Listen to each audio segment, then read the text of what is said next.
Supreme কোর্টের বিচারকদের সামনে বলে আসছি, আল্লাহর আইনে আদালতে বিচার করেন, 40 লক্ষ মামলা পেন্ডিং থাকবে না, সপ্তাহের মধ্যে মামলা শেষ।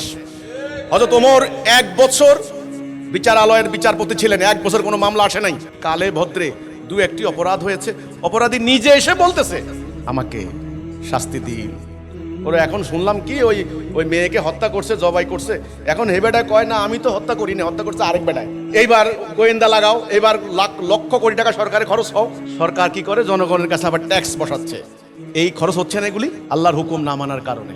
আমি মুসলিম, আমি আল্লাহর আইনের আনুগত্য করেছি, আমার নবীকে নবী বলে স্বীকৃতি দিয়েছি, তিনি আল্লাহর ওহী প্রাপ্ত। নাস্তিকরা বলে উনি নবী না, ওনারা বলুক, ওরা বলুক, আমার নবী, আমি তার আনুগত্য করতে হবে 100%। তাহলে আমার আদালতে আল্লাহর আইনের বিচার হলো না কেন? কোর্ট মসজিদের ইমাম সাহেব আমারে বলল কি, মাননীয় ইমাম, আজকে তো কোর্ট মসজিদের ইমাম সাহেব অনেক খুতবা দিছে আমাদের বিরুদ্ধে, নাস্তিক, কাফের ইত্যাদি। আমি বললাম কোর্ট, কোন কোর্ট মসজিদের? ওমরের কোর্ট মসজিদ? না, ওই যে অমুক জেলার কোর্ট মসজিদ। বাহ বাহ বাহ, কোর্ট মসজিদের ইমাম সাহেব।